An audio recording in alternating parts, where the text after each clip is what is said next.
नमस्कार साथियों, स्वागत है आपका हमारे चैनल एक संदेश पर।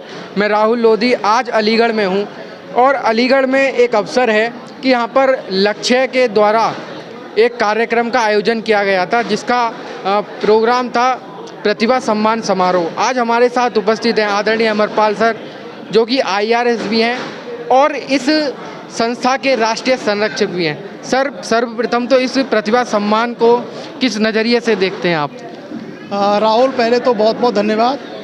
ये जो कार्यक्रम है बेसिकली अलीगढ़ ज़िले में हम लोग शहर के अंदर हैं, लेकिन इस कार्यक्रम में अधिकांश जो बच्चे सम्मानित हुए हैं वो ग्रामीण क्षेत्रों के थे। अलीगढ़ ज़िले के जो ग्रामीण क्षेत्र हैं, अतरौली, छर्रा, बिजौली, बरौली, उस क्षेत्र के बच्चे थे।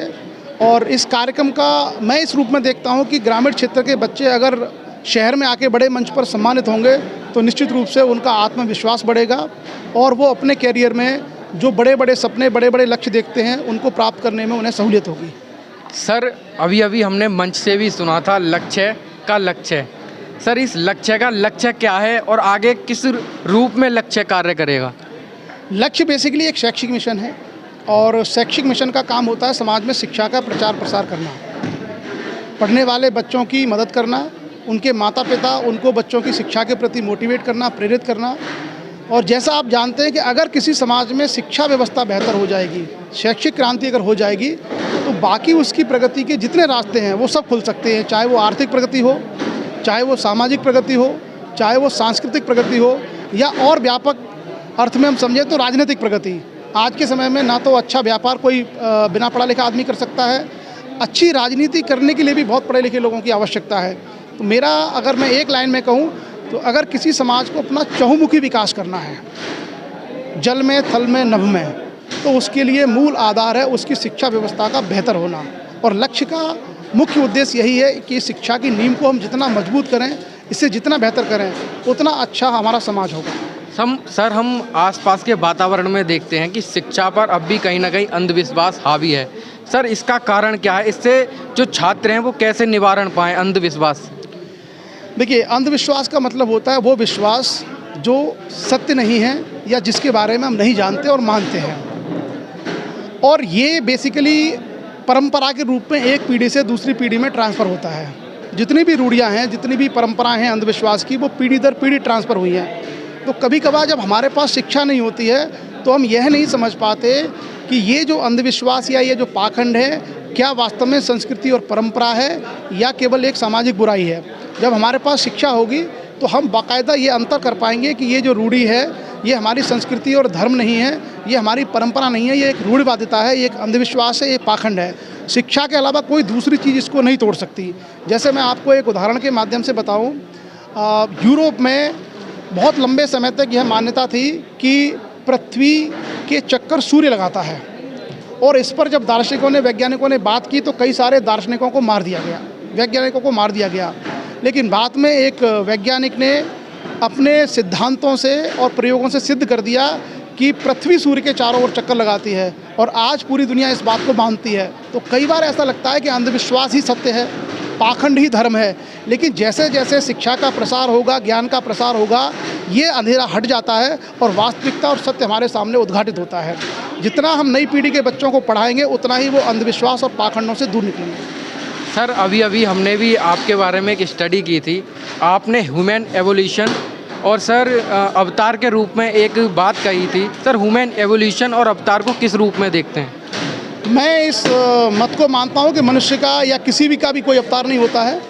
अगर हम मानव का उद्विकास, जिसको हम ह्यूमन एवोल्यूशन बोलते हैं, अगर उसका गहराई से अध्ययन करें तो एक अशिक्षित मानव से शिक्षित मानव बना है, एक अपरिपक्व मानव से परिपक्व मानव बना है, और जो उसके शारीरिक हाव भाव हैं उनका जो प्रयोग है, ये प्रयोग धीरे धीरे धीरे उसमें विकसित हुआ है।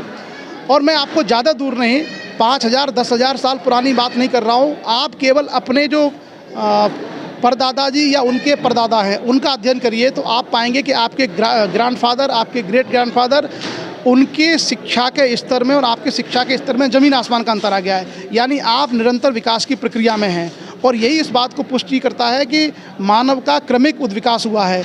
ये अवतारवाद की कल्पनाएं या किसी को महामानव मान लेना या सामान्य जो प्रक्रिया है जिसके द्वारा मनुष्य का जन्म होता है उसके बजाय किसी पानी की बूंद से मान लेना, किसी आशीर्वाद से मान लेना, ये केवल कल्पनाएं और अंधविश्वास और पाखंड हैं। और समाज को सबसे बड़ा नुकसान इन्हीं बातों से होता है कि ये मान्यताएं लगातार उनके ऊपर थोप दी जाती हैं। जब हम गहराई से अध्ययन करते हैं तो हमें पता चलता है कि ये जो वैज्ञानिक अवधारणा है यही सामाजिक विकास के लिए ज़रूरी हैं।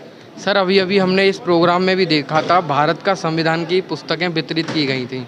तो सर भारत का संविधान व्यक्ति को क्यों पढ़ना चाहिए?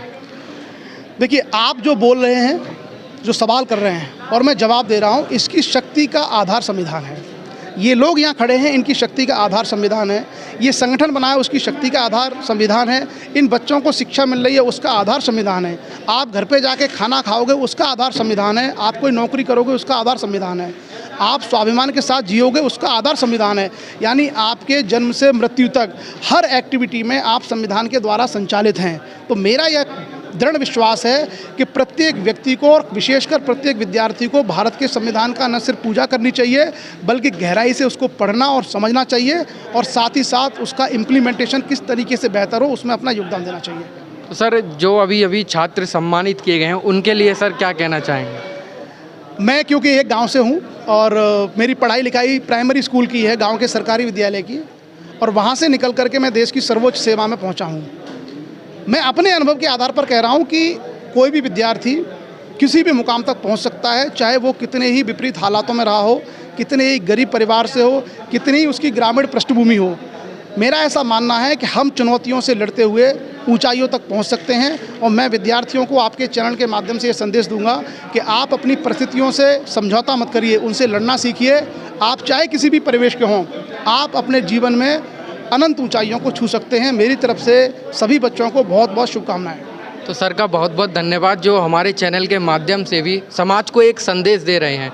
और हमारे साथ जुड़े रहिए और देखते रहिए हमारे साथ हमारा चैनल एक संदेश।